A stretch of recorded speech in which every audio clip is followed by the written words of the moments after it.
La Tàrraco dels primers cristians.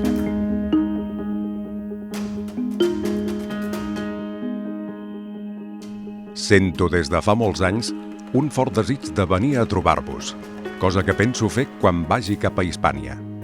Espero, doncs, que tot anant-hi us podré visitar i que em donareu ajut per arribar-hi.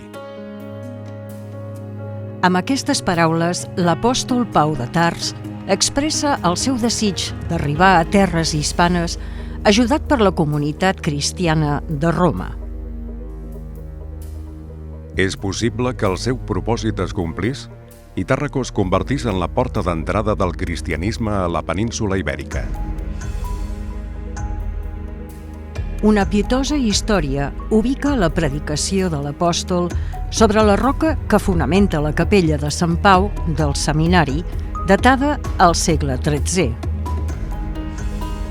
Però si Pau arribà a Tarragona, part de la seva activitat missionera es devia desenvolupar a la zona del Fòrum de la Colònia, centre neuràlgic de la ciutat en aquells moments.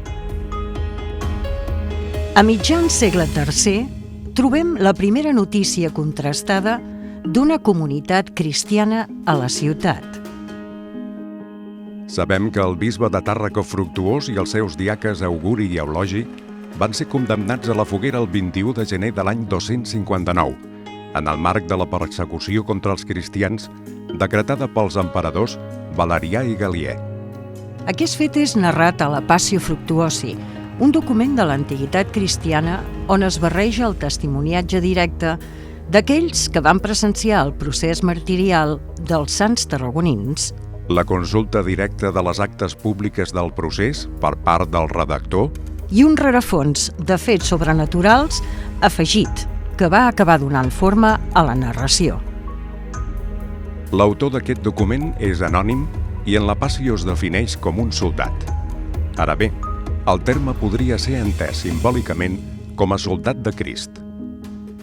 La narració de la Passio podria presentar dues fases. Una primera fonamentada en el testimoni directe dels fets, elaborada per aquell soldat.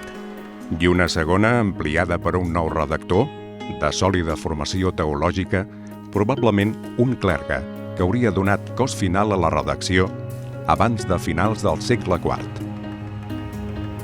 Originàriament, la Passio s'hauria escrit sobre papir o pergamí, realitzant-ne còpies manuscrites que van circular per moltes comunitats, per transmetre el testimoniatge d'aquests sants a les celebracions litúrgiques martirials.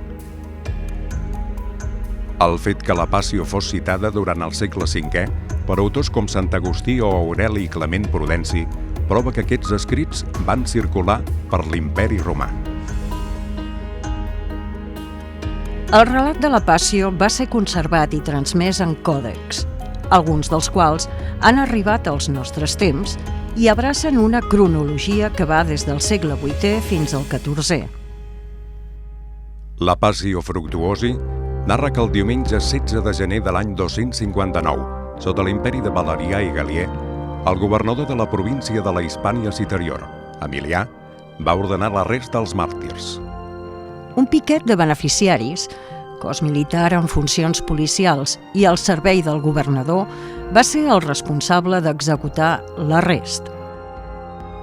Després de 6 dies empresonats i d'haver batejat el catecumen Rogacià a la mateixa presó, el 21 de gener, divendres, els màrtirs van ser portats davant d'Emilià per ser jutjats.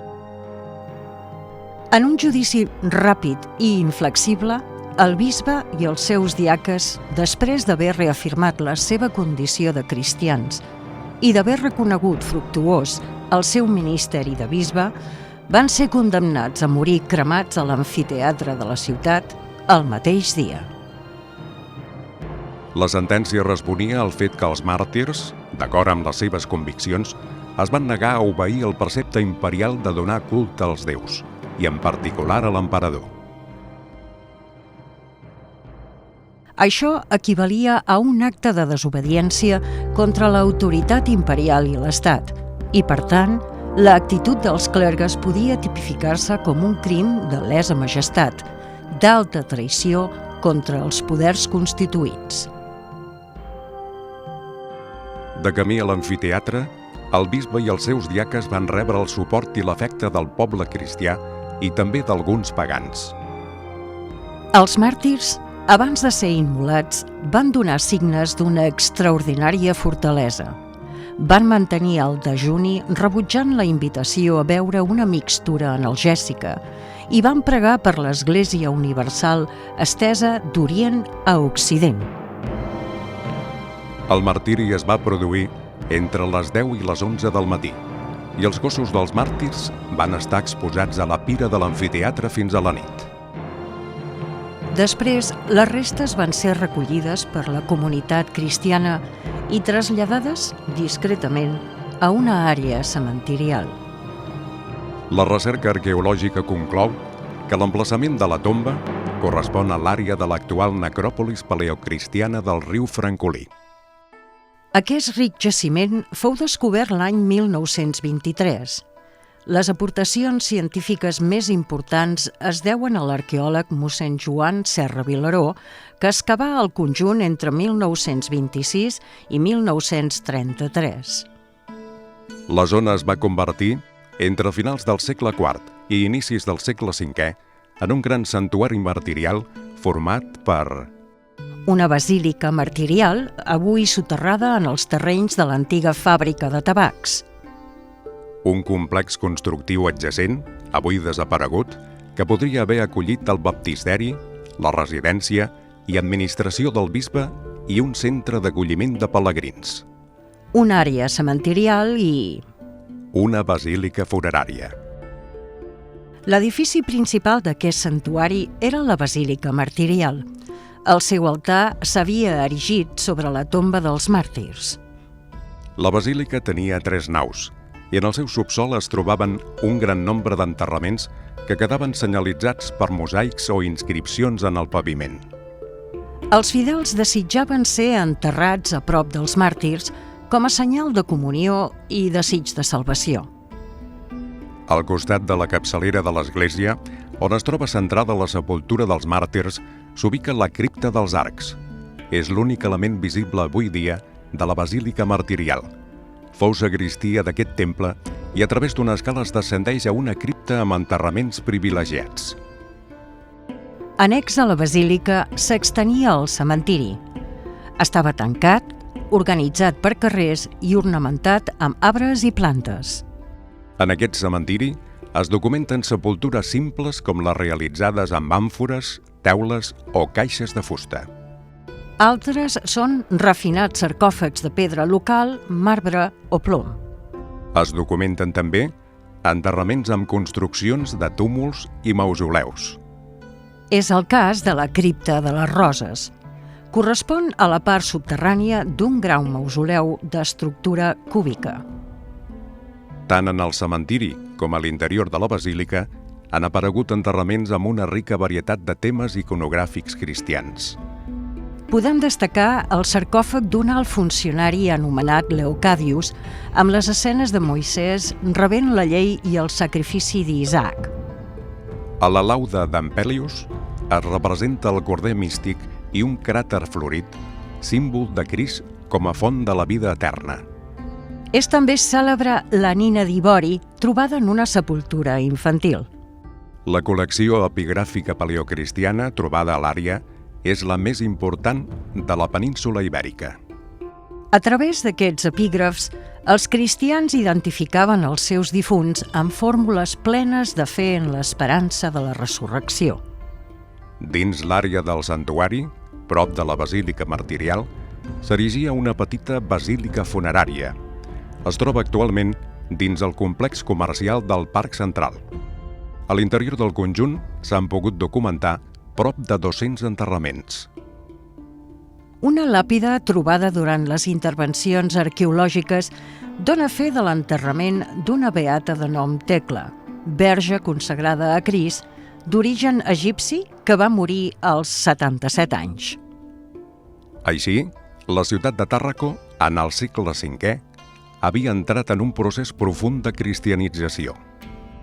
L'any 380, l'emperador Teodosi havia proclamat el cristianisme religió oficial de l'estat romà. 5 anys després, el bisbe de la ciutat, Imeri, rebia atribucions vicarials per part del papa Cirici. L'Església Metropolitana de Tarragona iniciava una important etapa presidint concilis i dinamitzant la vida de l'Església en el seu territori i en la província tarraconense. El procés de cristianització es documenta també amb noves edificacions.